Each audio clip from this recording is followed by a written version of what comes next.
waxay ka mid ahaayeen koox dhallinyaro Soomaali ah oo badidood iyagoo aad u yaryar laga soo waday dalkii iyo qaar aan horeyba u arag oo ururka Dalmar Foundation oo horkacaya Xasan Macallin ay dib ugu laabteen Somaliland.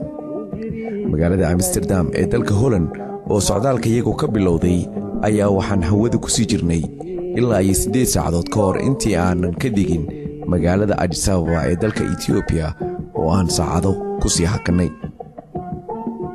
galabtii xigtay ayaan magaalada Hargeysa madaarka ku yaal ee Cigaal International Airport aan ka degnay iyadoo si aad u qurux badan ay noogu soo dhaweeyeen ururkii gaaroodi ee aan martida u ahayn iyo maamulka Star Group oo halka aan ku degaynay iyo asxaab kale oo maalintaas madaarka noogu timid.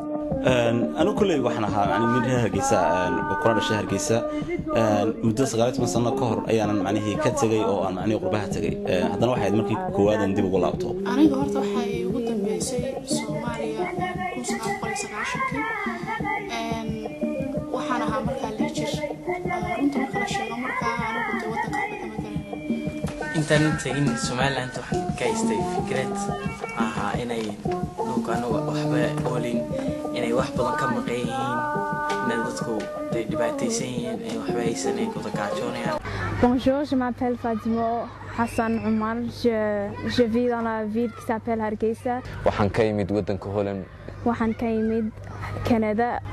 imkanaga wadanka waxa la yimi ina waan aragna sameeyo ina afkayga si fiican u barto ina diintayga la qabsado. Hargeysa waxaan u yimid fasax walaashay guursanaysa oo Hargeysa timid sida awdeed baan Hargeysa u yimid taana waxaan sii jeclaystay aniga iyo aabahay iska sii jeclaystay inaan iska sii joogo waxoogaa. hooyaday aabahay waxay nagu yiraahdeen Hargeysa waan taginaa. markii hore intaan yimin waxa la yiri wadankan waa wadan xun waa gaajo wax fiican ma yaalo laakiin markii mi waxa arkay fooq waaweyn la dhisay iyo magaalo fiican iyo dhul wanaagsan. liima sheegin sida tahay oo sida dadka yihiin oo wax liima sheegin. markii hore waxaan aaminsanahay inaan waxba jirin meesha lagu wada ay tahay Rafland laakiin imika waxaad arki kartaa in wadankaagi wadan fiican oo dhisan oo wax walba laga heli karo yahay. dhul wanaagsan wadadkayga Ingiriisku dabadii meelaha is not your country, this is your country here, this is your motherland. marka halkaas ku noqdo like I want to finish high school and university and then come back here and start a business that could actually help the Somali people.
biyihii bilaada wacnaa ee badda cas markii qaar badani ay dabaal ku baridiyeen oo qaarna daawasho indhaha ku mashquuliyeen ayaan intaanu gobolku nagu dhicin aan safarkayagii sii wadanay.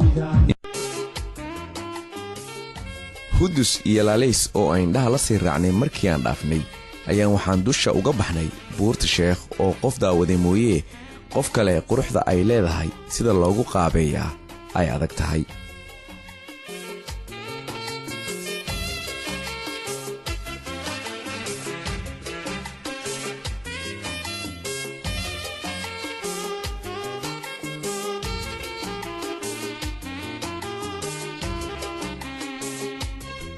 inta aad dhexda ku sii jirtid ee aad buurta dusha ugu sii socotid waxaad sii jaleecaysaa wadadii aad soo martay oo dhinaca hoose geedaha cagaarka leh ka sii dhex muuqata.